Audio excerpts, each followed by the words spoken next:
ഈ സാഹചര്യം അങ്ങനെ ആയതുകൊണ്ട് കല്യാണം കഴിച്ചു എന്ന് പറഞ്ഞല്ലോ, എന്തായിരുന്നു അങ്ങനെ ഒരു സാഹചര്യം?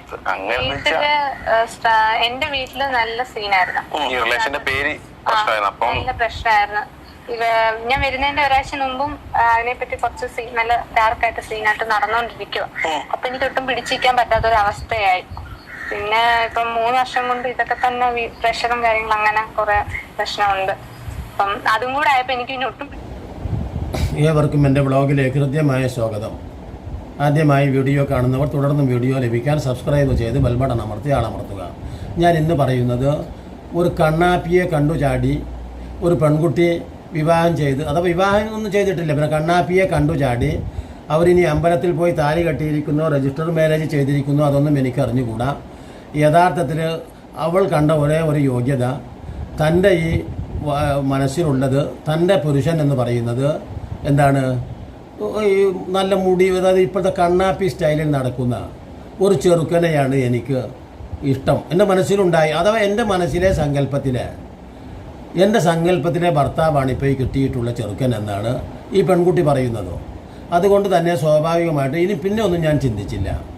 പണ്ട് യഥാർത്ഥത്തിൽ പഴയ കാലത്ത് ഒളിമ്പിക്സിൽ ഓട്ടത്തിന് സ്വർണം നേടിയ ഒരു സ്ത്രീയോട് പത്രപ്രതിനിധി ചോദിക്കുന്ന ഒരു ചോദ്യമുണ്ടോ, അതായത് ഭവതി സാധാരണക്കാരിയായ ഒരു കുടുംബിനിയായ ഈ പെൺകുട്ടിയാണ് ഈ ഒളിമ്പിക്സിൽ സ്വർണം നേടുന്നത്. അപ്പോൾ സ്വാഭാവികമായിട്ടും ആ പത്രപ്രതിനിധി ചോദിച്ചു പോലും, അല്ല ഭവതിക്ക് ഇങ്ങനെ സ്വർണം നേടാൻ എങ്ങനെയാണ് കഴിവുണ്ടായത്, പരിശീലനമൊക്കെ എങ്ങനെയാണ് കിട്ടിയത്? അതിന് ആ പെൺകുട്ടി പറഞ്ഞ മറുപടി, എനിക്ക് പരിശീലനമൊന്നും ഉണ്ടായിരുന്നില്ല, സ്വർണം കിട്ടുമെന്ന് പറഞ്ഞു, അത് തന്നെ ഞാനൊരൊറ്റ ഓട്ടം എന്നതുപോലെ ഈ കണ്ണാപ്പിയുടെ തലയും മുടിയും കണ്ടു. അപ്പോൾ എനിക്ക് ഒരൊറ്റ ഓട്ടം, വേറെ ഞാനൊന്നും ചിന്തിച്ചില്ല. ഞാൻ എവിടെയാണ് ഇപ്പോൾ നിൽക്കുന്നത് ആലോചിച്ച് നോക്കൂ നിങ്ങൾ. ആ പെൺകുട്ടിയെ നന്നായി പഠിക്കാൻ വേണ്ടി തങ്ങളുടെ ആ പിതാവും കുടുംബങ്ങളും അധ്വാനിച്ചു കൊണ്ടുവരുന്ന പണമെടുത്ത് ഫീസ് കൊടുത്ത് ആ പെൺകുട്ടിയെ അമ്മ വീട്ടിൽ നിർത്തിയിരിക്കുകയാണ്. ആലോചിച്ച് നോക്കൂ. അപ്പോൾ അച്ഛൻ വീട്ടിൽ നിന്നാണ് ഇപ്പോൾ കുറച്ച് മുമ്പ് ഈ പെൺകുട്ടിക്ക് പ്രേമം രൂപപ്പെട്ടത് ഈ കണ്ണാപ്പിയുമായിട്ട്.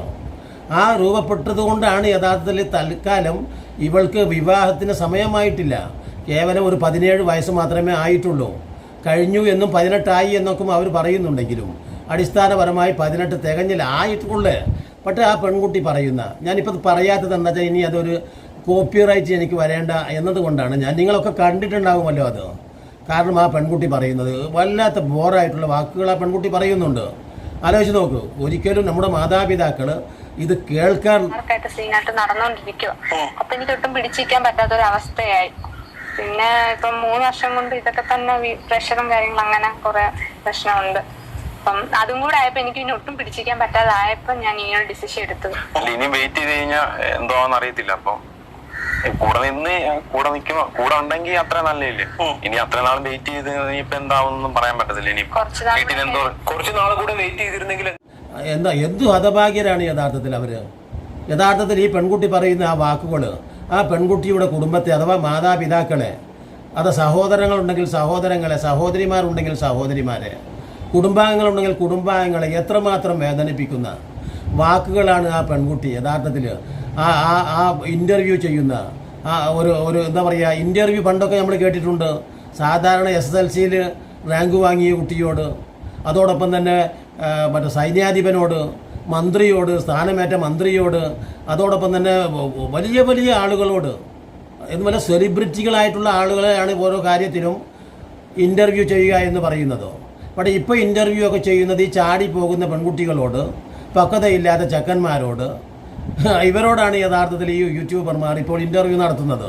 അഥവാ ഈ കണ്ണാപ്പി ചെക്കന്മാരോട് വാക്കുകൾ പോലും എങ്ങനെ പറയണമെന്ന്, കുടുംബം എന്ന് പറയുന്നത് എന്താണെന്ന് അറിഞ്ഞുകൂടാത്ത, നമ്മുടെ സാമൂഹികമായ അവസ്ഥയെക്കുറിച്ച് ബോധ്യമില്ലാത്ത ഈ പറയുന്ന 17ഉം 18ഉമായ എന്താ പറയുക ഈ ചാടിക്കളിക്കുന്ന ഈ പിള്ളേരോടാണ് ഇൻ്റർവ്യൂ ചെയ്യുന്നത്. എന്നിട്ട് അവരുടെ ഈ പക്വതയില്ലാത്ത വാക്കുകൾ കേട്ട് തുള്ളി ചാടുകയാണ് യൂട്യൂബറും. എന്താ വെച്ചാൽ യൂട്യൂബർക്ക് നല്ല റീച്ചുണ്ട് യഥാർത്ഥത്തിൽ. അപ്പോൾ യൂട്യൂബറെ സംബന്ധിച്ച് ഇവർ എവിടെ ചാടിപ്പോയാലും എങ്ങനെ ചാടിയാലും തങ്ങൾക്കൊന്ന് പോയി അവരെ ഇൻ്റർവ്യൂ ചെയ്യണം, അതുമാത്രമേ ലക്ഷ്യമുള്ളൂ. അപ്പോൾ കണ്ണാപ്പിയുടെ വാക്കുകൾ കേൾക്കാൻ, അതോടൊപ്പം തന്നെ +2കാരിയുടെ ചാടിപ്പോകിൻ്റെ മധു കേൾക്കാൻ ഒട്ടനേകം പ്രേക്ഷകരാണ് കാത്തു നിൽക്കുന്നത് എന്ന് ഈ പറയുന്ന ഇൻ്റർവ്യൂ ചെയ്യുന്ന ഈ പറയുന്ന യൂട്യൂബേഴ്സിനും അറിയാം. അതുകൊണ്ടാണല്ലോ അവർ എവിടെയാണോ ചാട്ടം നടന്നത് അപ്പോൾ ആ ചാടിപ്പോയിട്ടുള്ള എന്താ പറയുക ആ ചെക്കന്മാരുടെ അടുക്കലും പെണ്ണിൻ്റെ അടുക്കലും ചെല്ലുക. ഇത് ചാട്ടക്കാർക്ക് യഥാർത്ഥത്തിൽ എന്താകുന്നു, ഒരു പ്രചോദനവും എന്താ പറയുക ഒരു പ്രോത്സാഹനവുമായി തീരുകയാണ് ഇപ്പോഴത്തെ ഈ ഇൻ്റർവ്യൂ എന്ന് പോലും വേണം പറയാൻ. കാരണം ഇപ്പോൾ നമ്മളെ വിളിച്ച് എന്തെങ്കിലും കാര്യങ്ങൾ ഇൻ്റർവ്യൂ ചെയ്യുമാറ് നമ്മൾ പ്രശസ്തനായി തീരുന്നുണ്ടല്ലോ എന്ന് ഏതൊരാൾക്കും ഒരു ആ കൃഷി വമ്പൻ രീതിയിൽ വിജയിപ്പിച്ചെടുത്താൽ ആ കർഷകനോട് ചോദിക്കും ഇൻ്റർവ്യൂ, അതൊക്കെ ഒരു ഇൻ്റർവ്യൂ ആണ്. എന്നതുപോലെ തന്നെ അത്ഭുതകരമായ ചില പ്രവർത്തികൾ, മാതൃകാപരമായ ചില കണ്ടുപിടുത്തങ്ങളൊക്കെ നടത്തിയവരോടാണ് ഈ ഇൻ്റർവ്യൂ സാധാരണ കണ്ടിട്ടുള്ളത്. പക്ഷേ ഇപ്പോൾ ചോദിക്കുന്നത് കണ്ണാപ്പി ചെക്കന്മാരോടും ഈ മറ്റേ എന്താ പറയുക ഈ പറയുന്ന കണ്ണാപ്പികളെ കണ്ട് ചാടുന്ന പെൺകുട്ടികളോടുമൊക്കെയാണ് യഥാർത്ഥത്തിൽ ഇപ്പോൾ ഇൻ്റർവ്യൂ നടക്കുന്നത്.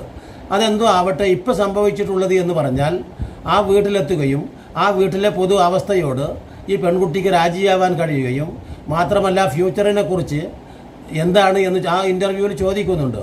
ഞങ്ങൾ അങ്ങനെയൊന്നും ചിന്തിച്ചിട്ടില്ല എന്ന് ഈ ചെക്കൻ പറയുകയും ഈ പെണ്ണും അങ്ങനെ തന്നെ പറയും, ഫ്യൂച്ചറിനെ കുറിച്ചൊന്നും ചിന്തിച്ചിട്ടില്ല ചേട്ടാ എന്ന് പറയുകയാണ്. അപ്പോൾ ഫ്യൂച്ചറിനെ കുറിച്ചൊക്കെ ചിന്തിച്ച് തുടങ്ങിയിട്ടുണ്ട് ഇപ്പോൾ എന്നാണ് കേൾക്കുന്നത്. അപ്പോൾ അതിൻ്റെ ഭാഗമായിട്ട് പരുക്കൻ നിലപാടുള്ള ആ വീട്ടിലെത്തിയപ്പോൾ അപ്പോൾ ആ പെൺകുട്ടിക്ക് അവിടെ നിൽക്കപ്പുറതിയില്ല. നമ്മൾ പറയുമല്ലോ സ്വാഭാവികമായിട്ടും വല്ലാത്തൊരു കുടുക്കിലാണ് പെട്ടത്. ഇനി എങ്ങനെയെങ്കിലും ഒന്ന് കഴിച്ചിലാവണം. ഇനി ആരാ കഴിച്ചിലാക്കുക? സ്വാഭാവികമായിട്ടും ഈ വല്ലാത്ത വേദനയോടെ കഴിയുന്ന ഈ മാതാപിതാക്കൾ ഇനി ഈ പെണ്ണിനെ കഴിച്ചിലാക്കാൻ വരുമോ? എന്തായിരിക്കും ഇനി സംഭവിക്കാൻ പോകുന്നത്? ഒന്നും അറിഞ്ഞുകൂടാ. ഒരിക്കലും അവൾക്ക് അവിടുത്തെ പരിസരവും അവിടുത്തെ സാഹചര്യവും കേവലം അവരുടെ ആ ലൈംഗിക ത്വരയുടെ 2-3 ദിവസം കഴിഞ്ഞതിന് ശേഷം അതൊക്കെ അസ്തമിച്ചു. ഇപ്പോൾ പരസ്പരം എന്താണ് പോരടിക്കുന്നതായിട്ടാണ് കേൾക്കുന്നത്. ഇപ്പോൾ എൻ്റെ അമ്മ ഒന്ന് വിളിക്കാൻ വന്നിരുന്നെങ്കിൽ, എൻ്റെ അച്ഛൻ ഒന്ന് വിളിക്കാൻ വന്നിരുന്നെങ്കിൽ എനിക്ക് സ്വന്തം വീട്ടിലേക്ക് പോകാമായിരുന്നു. ഞാൻ ഇനി അച്ഛൻ വീട്ടിലായാലും അമ്മ വീട്ടിലായാലും എനിക്ക് ഇങ്ങനത്തെ ഒരു ഗതി വേണ്ടിയിരുന്നില്ല എന്ന് സങ്കടപ്പെട്ടുകൊണ്ടിരിക്കുന്ന ഒരവസ്ഥയിലാണ് ഇപ്പോൾ ആ +2 കാരിയായ ആ പെൺകുട്ടിയുടെ അവസ്ഥ എന്നാണ് അറിയാൻ കഴിയുന്നത്. ഞാനത് കമൻറ്റുകളിൽ നിന്ന് കേട്ടിട്ടും വേറെ ചില യൂട്യൂബുകളിൽ നിന്ന് കണ്ടിട്ടുമാണ് പറയുന്നത്. അല്ലാതെ എനിക്ക് ദിവ്യ സന്ദേശമൊന്നും കിട്ടിയിട്ട് പറയല്ല. പക്ഷേ അതിൽ നിന്ന് മനസ്സിലാക്കേണ്ട ഒരു പാഠം എന്ന് പറയുന്നത് അതാണ്. ഇത്തരത്തിൽ പക്വതയില്ലാതെ സ്വന്തം ഇഷ്ടപ്രകാരം ഈ ചെറുക്കനെക്കുറിച്ച് അറിയാതെ ചെറുക്കൻ എന്താണ്, എവിടെയാണ് ആലോചിച്ച് നോക്കൂ. നമ്മുടെ ഒരു മകൾക്ക് വേണ്ടി അല്ലെങ്കിൽ ഒരു മകന് വേണ്ടി ഒരു വിവാഹത്തിന് തയ്യാറെടുക്കുമ്പോൾ ആ മാതാപിതാക്കൾ എത്രമാത്രം വളരെ വളരെ അന്വേഷിച്ചിട്ടാണ് ആ കാര്യം നടക്കുന്നത്. 100 വട്ടം അന്വേഷിച്ചു കൊണ്ടിരിക്കും. അഥവാ താലി ചാർത്തുന്നത് വരെ ആ പെൺകുട്ടിയുടെ മാതാപിതാക്കൾ ആ ചെറുക്കനെക്കുറിച്ച് അന്വേഷിച്ചുകൊണ്ടേയിരിക്കും. എന്നതുപോലെ തന്നെ മഹർ കെട്ടുന്നത് വരെ മാതാപിതാക്കൾ ഈ ചെറുക്കനെക്കുറിച്ച് അന്വേഷിച്ചു കൊണ്ടിരിക്കും. തങ്ങളുടെ മകൾ ഏതെങ്കിലും രീതിയിൽ പെട്ടുപോകുമോ, ചതിക്കപ്പെടുമോ, ഈ ചെറുക്കൻ ഏത് കോലത്തിലുള്ളവനാണ്, ആ ചെറുക്കൻ്റെ കുടുംബത്തിൽ എൻ്റെ മകൾക്ക് മുന്നോട്ട് പോകാൻ കഴിയുമോ, ഇങ്ങനെയുള്ള ആദികളും വ്യാധികളുമായിട്ട്. പക്ഷേ ഇതൊരൊറ്റ അടിക്ക് ചാടുകയാണ്. അവൻ എവിടുത്തുകാരനാണ്, എങ്ങനെയുള്ളവനാണ്, സ്വഭാവം എന്ത്, അവൻ്റെ അച്ഛൻ എന്ത്, അവൻ്റെ ഉപ്പ എന്ത്, ഉമ്മ എങ്ങനെ, അതൊന്നും അറിയുന്നില്ലല്ലോ. ഒരൊറ്റ ചാട്ടം. അതുതന്നെ ഞാൻ നേരത്തെ പറഞ്ഞതുപോലെ ഈ പറഞ്ഞ ഒളിമ്പിക്സിൽ സ്വർണം കിട്ടിയ പെണ്ണ് പറഞ്ഞതുപോലെ ഒരൊറ്റ ചാട്ടം. ആ ചാട്ടം എത്തിയതോ പിഴച്ച ചാട്ടങ്ങളിലാണ് കൂടുതലും എത്തുന്നത്. അതുകൊണ്ട് പെൺകുട്ടികളെ, നിങ്ങളുടെ മാതാപിതാക്കൾ കൊണ്ടുവരുന്ന ആ വിവാഹം മാത്രമാണ് നിങ്ങൾക്ക് ഇരുലോകത്തും വിശ്വസിക്കുന്നുണ്ടെങ്കിൽ, ഇനി വിശ്വസിക്കാത്തവർക്കും അഥവാ നിങ്ങളുടെ മാതാപിതാക്കളുടെ തൃപ്തിക്കും നിങ്ങളുടെ ആത്മശാന്തിക്ക് പോലും എന്നും ഗുണകരമായിട്ടുള്ളത് കുടുംബങ്ങളും മാതാപിതാക്കളും യോജിച്ചുകൊണ്ട് നിങ്ങളിലേക്ക് കൊണ്ടുവരുന്ന ആ വിവാഹാലോചനകളെ നിങ്ങൾ മുൻകൂട്ടി കണ്ടെത്താതെ ആലോചിച്ച് നോക്കൂ. എല്ലാ നിലയ്ക്കും നിങ്ങളുടെ കുടുംബങ്ങളെ ആലോചിച്ച് കൊണ്ടുവരുന്ന ആ വിവാഹങ്ങളാണ് നിങ്ങൾക്ക് ഏറ്റവും ഗുണകരമായിട്ടുള്ളത് എന്ന് പറഞ്ഞുകൊണ്ട് ഇനിയും നല്ല നല്ല വീഡിയോകളുമായി നിങ്ങളെ കണ്ടുമുട്ടുന്നത് വരെ നിങ്ങൾക്ക് നന്ദി.